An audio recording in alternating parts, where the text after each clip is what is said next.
Have you ever wondered how a single piece of paper could turn your private American dream into someone else's paid-for fairy tale? What if your HOA president forged your dead grandma's signature to list your house as a historic community venue and pocketed thousands while smiling about preserving neighborhood values? And what if the only way to make her pay was to transform her perfect wedding day into a public circus of porta potties, stink bombs, and bulldozers that left her clutching her pearls on camera for the whole internet to laugh at? It started like any other quiet morning in Willow Creek, California, the kind of suburban paradise where lawns are perfectly mowed, flags wave gently, and everyone pretends the HOA rules are for everyone's good. Ryan Caldwell, 41, a freelance graphic designer who'd moved back 6 months earlier after my grandma passed and left me her untouched 3-acre Victorian farmhouse, stepped onto the porch with my coffee and nearly choked. There, flapping in the breeze like a bad joke, was a thick cream-colored wedding invitation, gold foil lettering, embossed roses, the works. It wasn't addressed to me. It boldly announced the upcoming nuptials of Sophia Lang and Derek Reed, set for exactly 3 weeks later, in MY backyard, complete with directions for 250 guests to use community overflow parking and a note that the rustic charm of the Thompson Grove Heritage Site would make it unforgettable. I actually laughed out loud at first, barefoot on the weathered boards my grandma had walked every morning. College kids pranking me again, I muttered. But the paper was too heavy, the ink too expensive, the details too precise. This wasn't a joke. Someone had spent real money assuming my private sanctuary was theirs to rent out like an Airbnb. My grandma had bought this land decades ago specifically to stay out of any HOA when the cookie-cutter developments crept closer.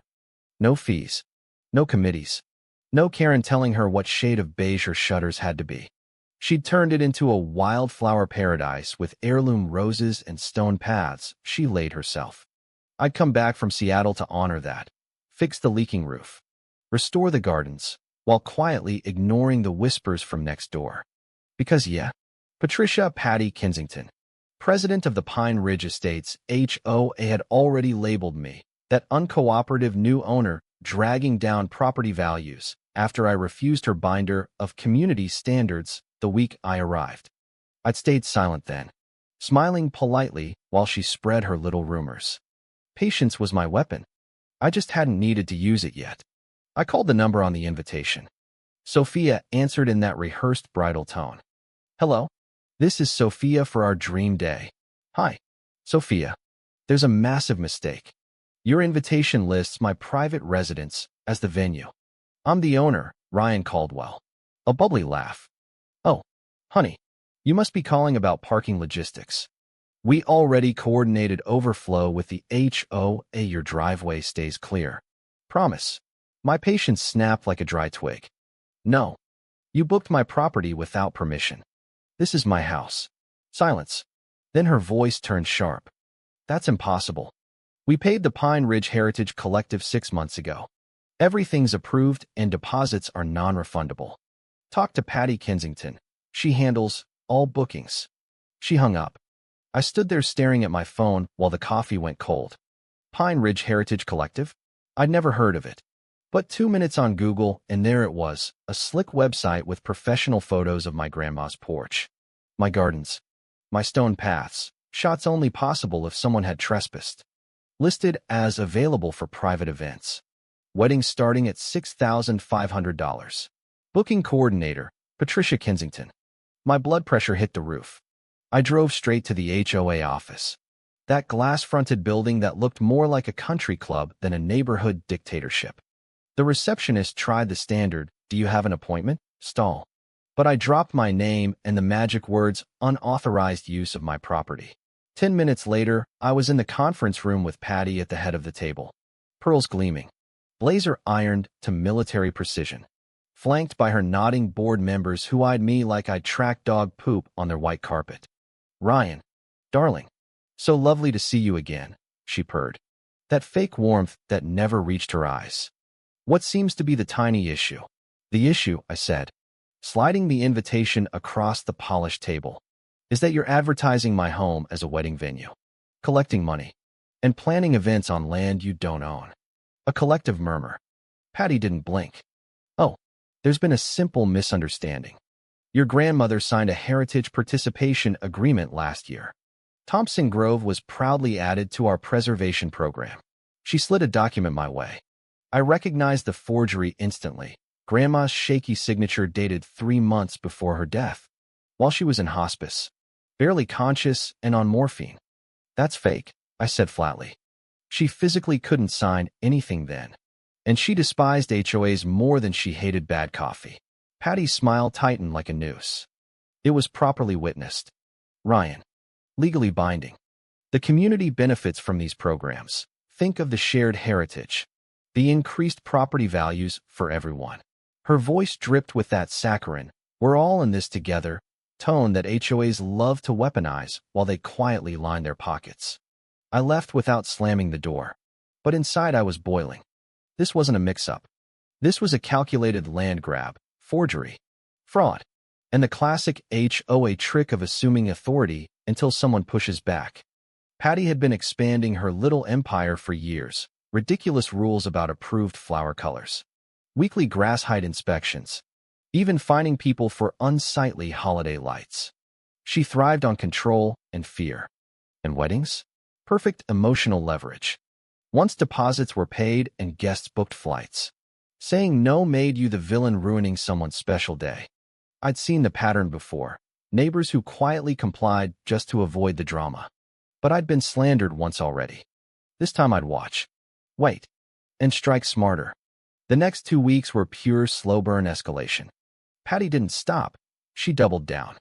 Friendly reminders appeared in my mailbox about cooperating for the greater good.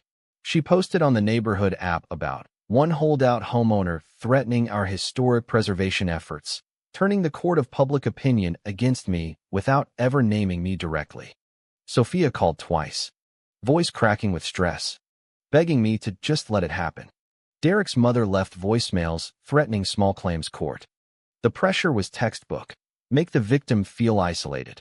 Make compliance seem like the only civilized choice. But I stayed silent, collecting screenshots, bank records of the deposits, hospice medical notes proving Grandma couldn't sign. I even chatted with my late grandma's old gardener, Hank, who'd seen Patty snooping around the property months earlier. She's always been a bulldozer in pearls, he chuckled.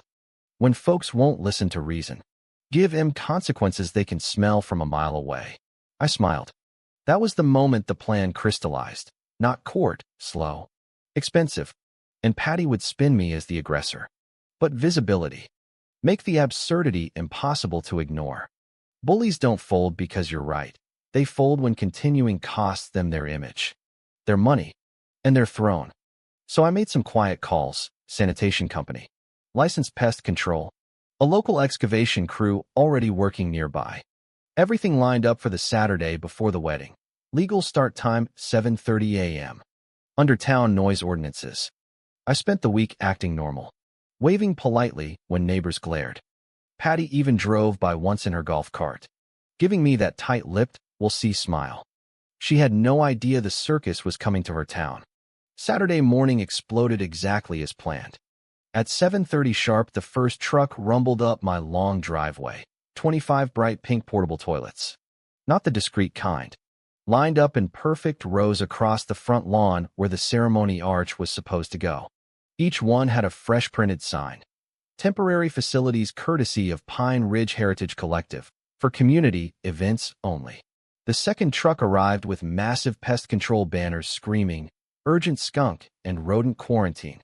Chemical treatment in progress. Do not enter. Area hazardous. They sprayed a non-toxic but eye-wateringly pungent formula that smelled like a week-old dumpster mixed with skunk spray. Perfectly legal. Perfectly revolting.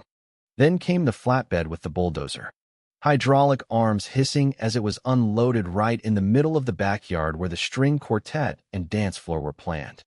I stood there, clipboard in hand, high-visibility vest on, calm as a summer breeze while the crew worked with professional efficiency. Curtains twitched across the street. Phones came out. Neighbors from Pine Ridge Estates started casually strolling closer, pretending they were just walking their perfectly groomed dogs. 45 minutes in, Patty's luxury SUV screeched up like a bad rom-com entrance. She burst out in tennis whites, pearls swinging, face already a mask of pure panic. "What in heaven's name is the meaning of this?" she shrieked, gesturing at the sea of pink toilets like they'd personally insulted her bloodline. I smiled wide. "Morning, Patty. Just starting some long overdue drainage improvements, pest remediation, and landscape redesign. Been on the books for weeks. You know how important preserving the historic character is." Her eyes locked on the bulldozer. "You can't be serious. The wedding is next weekend. 250 guests are flying in." "Oh." I tilted my head, voice carrying just loud enough for the growing crowd with their phones. "You mean the wedding you booked on my private property without permission, using a forged signature from my grandmother who was in hospice? The one where you pocketed thousands through your little heritage collective scam?" Sophia's car pulled in right then, bride-to-be pale as her future dress. She took one look at the porta-potties, the yellow tape around the hazard zone, the bulldozer blade already scraping the exact spot where the altar would have stood, and her voice cracked.